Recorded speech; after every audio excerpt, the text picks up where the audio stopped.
열왕기상 5장 3절을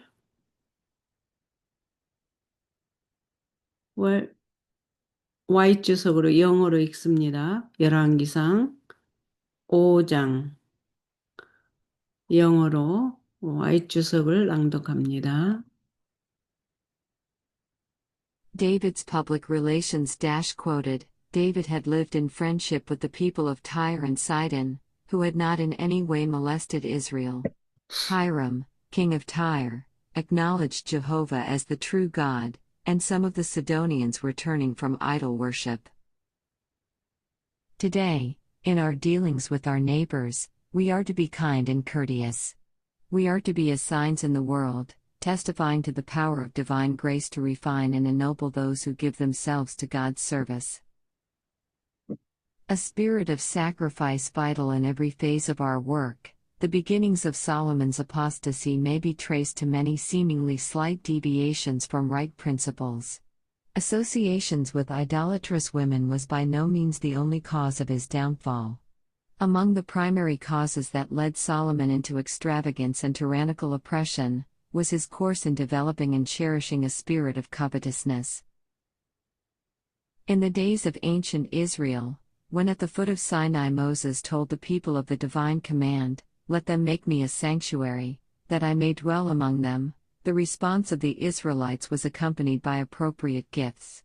They came, every one whose heart stirred him up, and every one whom his spirit made willing, and brought offerings.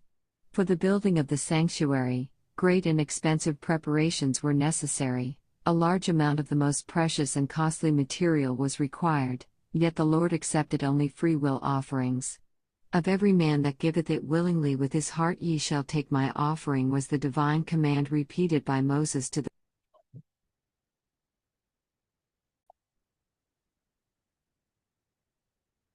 congregation.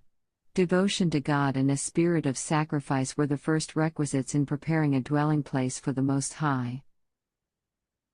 A similar call to self-sacrifice was made when David turned over to Solomon the responsibility of erecting the temple. Of the assembled multitude that had brought their liberal gifts, David asked, "Who then is willing to consecrate his service this day unto the Lord?" This call should ever have been kept in mind by those who had to do with the construction of the temple.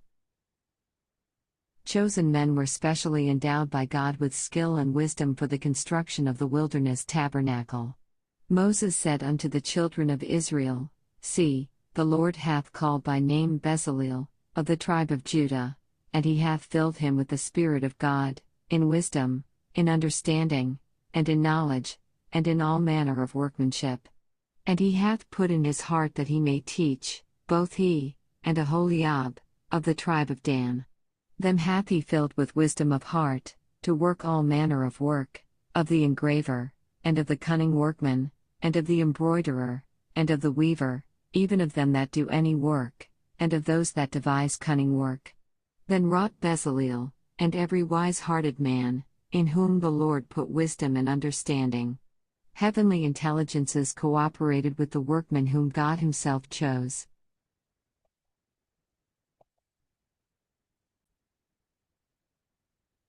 The descendants of these men inherited to a large degree the skill conferred upon their forefathers. In the tribes of Judah and of Dan there were men who were regarded as especially cunning in the finer arts. For a time these men remained humble and unselfish, but gradually, almost imperceptibly, they lost their hold upon God and His truth. They began to ask for higher wages because of their superior skill. In some instances their request was granted, but more often those asking higher wages found employment in the surrounding nations. In place of the noble spirit of self-sacrifice that had filled the hearts of their illustrious ancestors, they cherished a spirit of covetousness, of grasping for more and more. They served heathen kings with their God-given skill, and dishonored their Maker. It was to these apostates that Solomon looked for a master workman to superintend the construction of the temple on Mount Moriah. Minute specifications, in writing, regarding every portion of the sacred structure, had been entrusted to the king, and he should have looked to God in faith for consecrated helpers, to whom would have been granted special skill for doing with exactness the work required. But Solomon lost sight of this opportunity to exercise faith in God.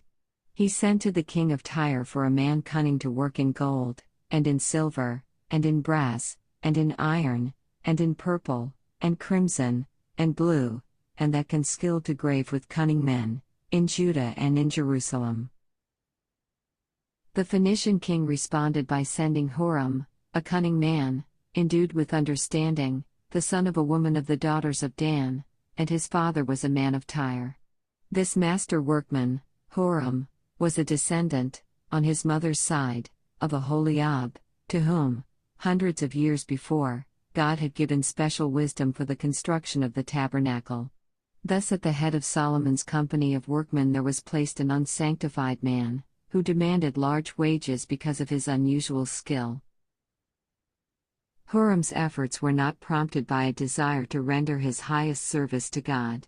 He served the god of this world, Mammon. The very fibers of his being had been inwrought with principles of selfishness, which were revealed in his grasping for the highest wages. And gradually these wrong principles came to be cherished by his associates.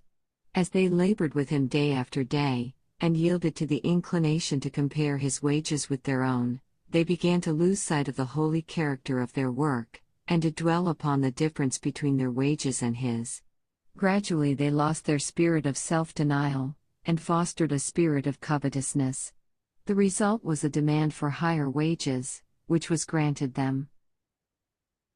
The baleful influences set in operation by the employment of this man of a grasping spirit, permeated all branches of the Lord's service, and extended throughout Solomon's kingdom. The high wages demanded and received gave many an opportunity to indulge in luxury and extravagance. In the far-reaching effects of these influences, may be traced one of the principal causes of the terrible apostasy of him who once was the wisest of mortals. The king was not alone in his apostasy. Extravagance and corruption were to be seen on every hand. The poor were oppressed by the rich, the spirit of self-sacrifice in God's service was well nigh lost. Herein lies a most important lesson for God's people today, a lesson that many are slow to learn. The spirit of covetousness, of seeking for the highest position and the highest wage, is rife in the world. The old-time spirit of self-denial and self-sacrifice is too seldom met with. But this is the only spirit that can actuate a true follower of Jesus. Our Divine Master has given us an example of how we are to work. And to those whom he bade, "Follow me, and I will make you fishers of men," he offered no stated sum as a reward for their services. They were to share with him his self-denial and sacrifice. Those who claim to be followers of the Master Worker, and who engage in his service as collaborers with God, are to bring into their work the exactitude and skill, the tact and wisdom, that the God of perfection required in the building of the earthly tabernacle. And now, as in that time and as in the days of Christ's earthly ministry, devotion to God and a spirit of sacrifice should be regarded as the first requisites of acceptable service. God designs that not one thread of selfishness shall be woven into his work. Great care should be taken in regard to the spirit pervading the Lord's institutions. These institutions were founded in self-sacrifice, and have been built up by the self-denying gifts of God's people and the unselfish labor of his servants. Everything connected with institutional service should bear the signature of heaven. A sense of the sacredness of God's institution should be encouraged and cultivated. The workers are to humble their hearts before the Lord, acknowledging his sovereignty. All are to live in accordance with principles of self-denial.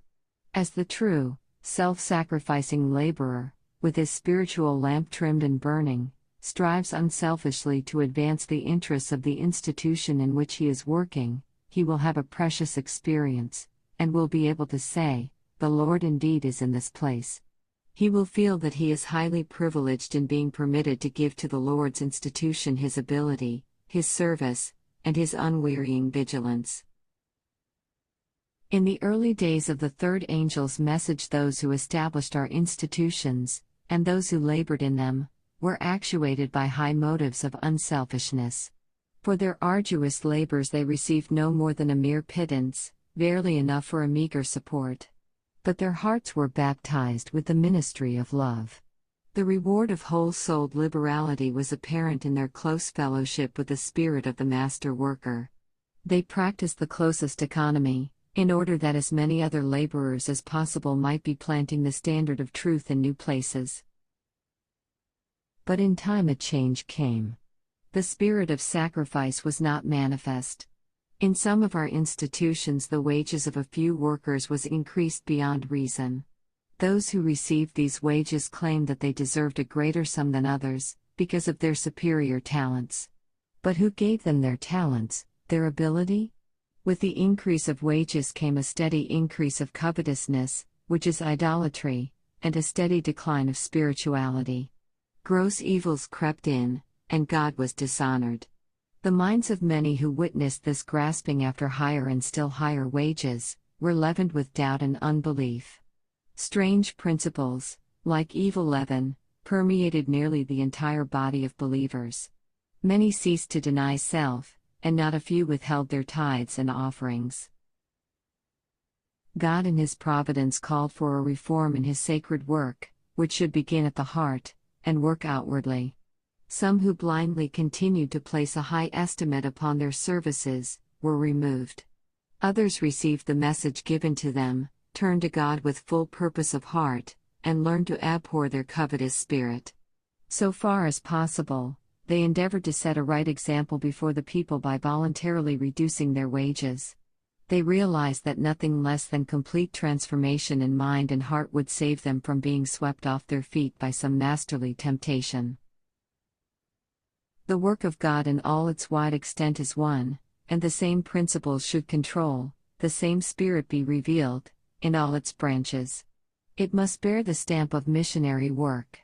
Every department of the cause is related to all parts of the gospel field, and the spirit that controls one department will be felt throughout the entire field. If a portion of the workers receive large wages, there are others, in different branches of the work, who will call for higher wages, and the spirit of self-sacrifice will gradually be lost sight of. Other institutions and conferences will catch the same spirit, and the Lord's favor will be removed from them, for He can never sanction selfishness. Thus our aggressive work would come to an end. Only by constant sacrifice can it be carried forward. God will test the faith of every soul. Christ has purchased us at an infinite sacrifice. Although He was rich, yet for our sake He became poor, that we through His poverty might come into possession of eternal riches. All that we possess of ability and intellect has been lent us in trust by the Lord, to use for Him. It is our privilege to be partakers with Christ in His sacrifice. Contact with worldly wise men paved way for ruin. Solomon prepared the way for his own ruin when he sought for wise men from other nations to build the temple. God had been the educator of His people, and He designed that they should stand in His wisdom, and with His imparted talents should be second to none. If they had the clean hands, the pure heart, and the noble, sanctified purpose, the Lord would communicate to them His grace. But Solomon looked to man instead of God, and he found his supposed strength to be weakness. He brought to Jerusalem the leaven of the evil influences which were perpetuated in polygamy and idolatry.